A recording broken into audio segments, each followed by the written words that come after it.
Olá, Igreja de Formosa. Bom dia a todos. Queridos, o ano bíblico de hoje ele contempla o capítulo de Levítico, de 1 ao capítulo 10. Então, meus irmãos, aqui praticamente nos fala sobre a questão da lei cerimonial, das ofertas que deveriam ser levadas, dos holocaustos, como deveria ser feita em caso de ofertas de gratidão, quando fosse os erros do sacerdote, os erros do povo, os erros do príncipe, os erros de qualquer pessoa, os pecados ocultos. Aqui também fala quando a pessoa for pobre, como é que ela deveria ofertar, se ela não tivesse condições. Se a pessoa pecasse contra coisas sagradas, se o pecado fosse voluntário também. Fala sobre a forma que seria feito os holocaustos, como seria queimados, etc. E fala também aqui no capítulo 8 a consagração de Arão e seus filhos como líderes sacerdotais das coisas sagradas. E termina basicamente aqui no capítulo 9, que Moisés e Arão entraram na tenda da revelação, depois saíram, abençoaram o povo, e a glória do Senhor apareceu a todo o povo. Pois saiu o fogo de diante do Senhor e consumiu o holocausto e a gordura sobre o altar, o que, vendo todo o povo, jubilaram e prostraram-se sobre seus rostos.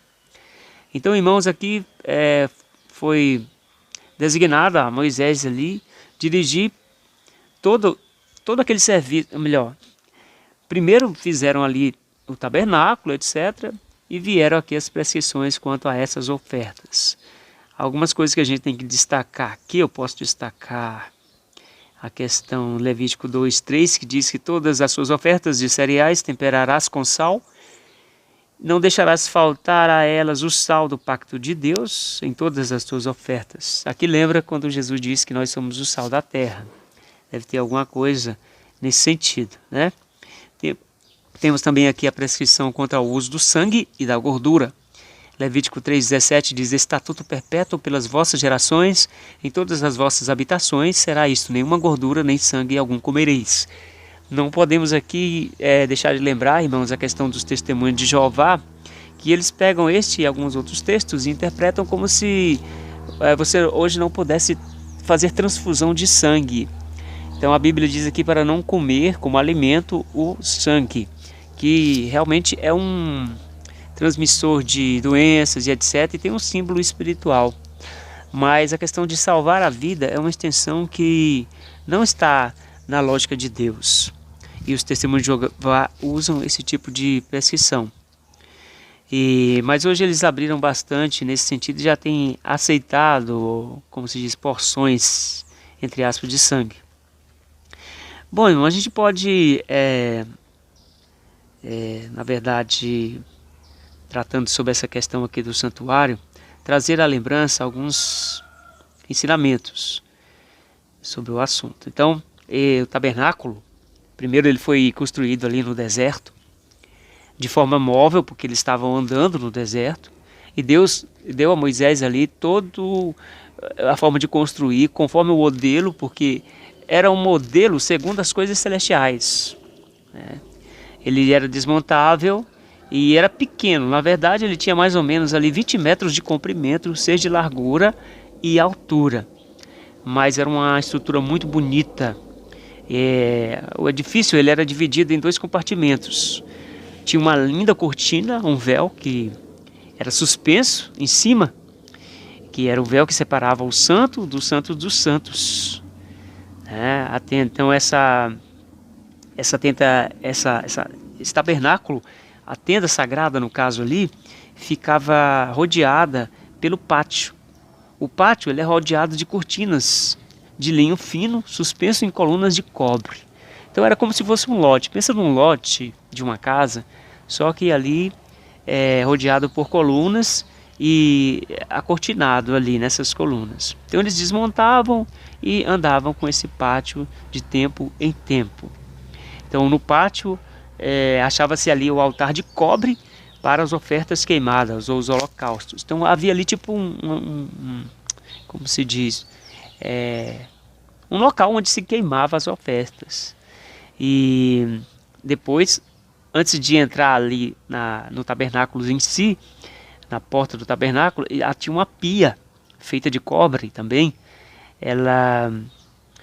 Os sacerdotes, eles se lavavam as mãos, os pés, para poder entrar ali no primeiro compartimento. Então, nesse primeiro compartimento, você tinha ali a mesa dos pães da proposição, tinha o castiçal ou candelabro e tinha o altar de incenso. Nesses 3 utensílios, o sacerdote todos os dias ele ministrava perante eles. Mas além do véu que separava o santo dos santos dos santos, havia ali uma arca feita de madeira de acácia, coberta de ouro por dentro e por fora, e dentro dela foram colocadas as tábuas dos 10 mandamentos. Então por isso que ela é chamada Arca do Testemunho, porque os 10 mandamentos são ali o testemunho que Deus teve com o povo de Israel naquele momento, lá no Sinai.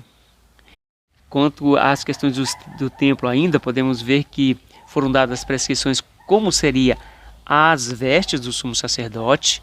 Era feita de um material de bela confecção, muito custoso, até com fios de ouro, etc., né? Em conformidade com a elevada posição ali do sumo sacerdote. E tinha várias pedras com pedras preciosas, que cada uma tinha simbolismo, e havia também 2 pedras importantes, que eram o Urim e o Tumim, que era colocado como peitoral ali do sumo sacerdote.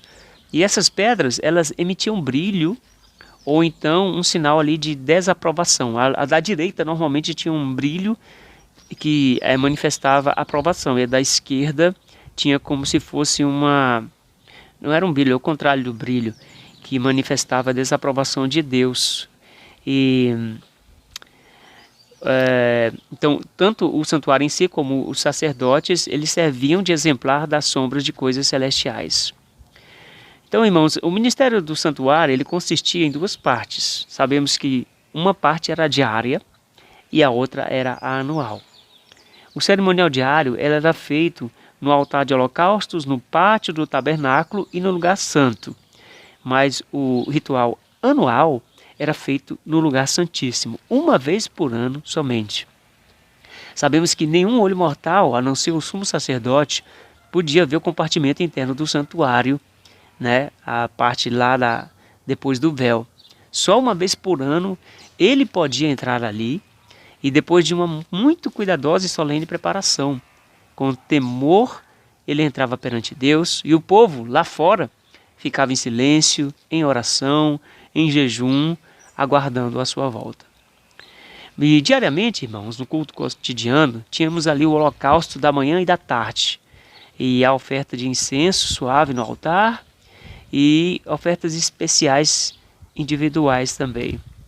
Na oferta de incenso, o sacerdote ele levava diretamente a presença de Deus, ali perante de frente do véu, os pedidos do povo, as orações do povo. Ele oferecia incenso perante o Senhor e olhava em direção da arca. Só que como tinha o véu, ele não podia ver o que estava do outro lado. Ele apenas via a glória divina, porque na verdade a cortina ela não era até o teto. Dava para ver alguma coisa ali do brilho do Shekinah do outro lado. Então, irmãos, isso aqui é a mesma coisa. A gente não pode ver o Santo dos Santos diretamente hoje, mas pela fé, a gente, como o sacerdote fazia, pela fé, a gente ora, envia as nossas orações para o Senhor, e a gente consegue, pela fé, perceber a presença do Senhor na nossa vida, na atuação da nossa vida.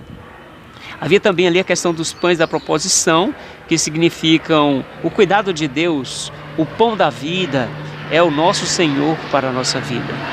Tinha também um candelabro ali que deveria ficar aceso, que significa a presença do Espírito Santo para a nossa vida, irmãos. E fechando aqui, a gente pode ver, irmãos, que a parte mais importante do ministério diário era a oferta do sacrifício. O pecador arrependido, ele trazia sua oferta na porta do tabernáculo, colocava a mão sobre a cabeça da vítima, confessava seus pecados, e isso era transferido figuradamente para o sacrifício inocente. Pela sua própria mão ele matava o animal, e o sangue era levado pelo sacerdote ao lugar santo e aspergido diante do véu, atrás do qual estava a arca que continha a lei. Então, esse tipo de cerimônia, irmãos, todos os dias era realizado. Então, como vimos uma vez por ano, no dia da expiação, o sumo sacerdote ele entrava no lugar santíssimo para a purificação do santuário. Porque, na verdade, ali o pecado ele era tirado do pecador, mas o registro do pecado ficava no santuário. E a cerimônia típica dizia que tinha que trazer 2 bodes. Um bode tirava tipo a sorte ali. Um bode era para o Senhor e outro bode é para bode emissário. Então, era morto um dos bodes, que significava ali a morte de Jesus, mas o outro bode, ele não era morto. Esse outro bode, ele prefigura a figura de Satanás. Porque o que acontece? Irmãos, o pecado era tirado do pecador, mas era levado para o santuário. Assim é hoje, na forma espiritual.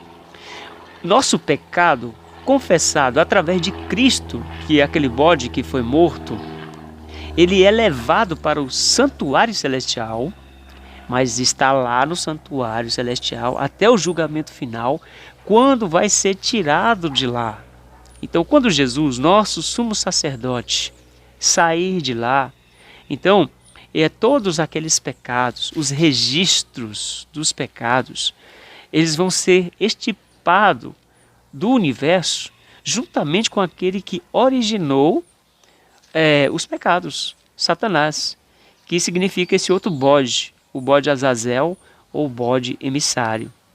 Então, Cristo ele não entrou num santuário feito por mãos, figura do verdadeiro, porém no mesmo céu, para agora comparecer por nós perante a face de Deus.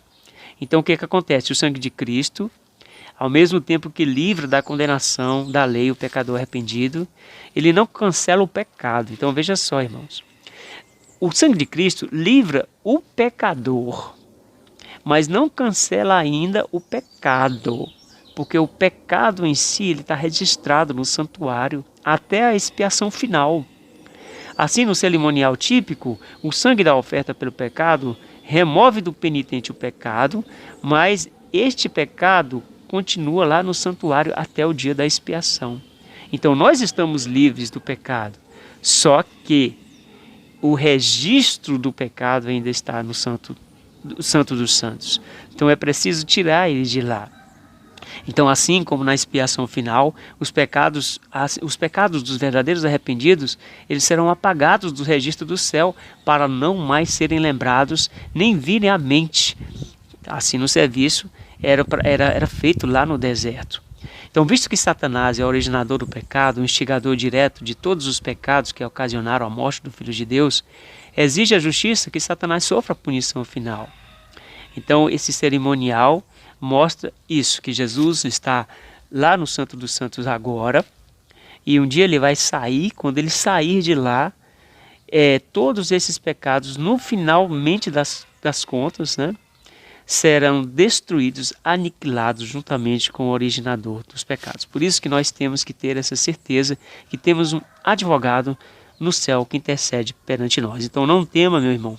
Se teu caso é difícil, é complicado, na tua cabeça é um caso impossível, não se preocupe, porque Jesus ele veio para tirar essa dificuldade. E no final das contas, nem o universo vai mais lembrar desse pecado, porque quando Jesus sair do santuário celestial, tudo vai ser apagado. Que Deus te abençoe e mais esse dia, todas as famílias, em nome de Jesus. Amém.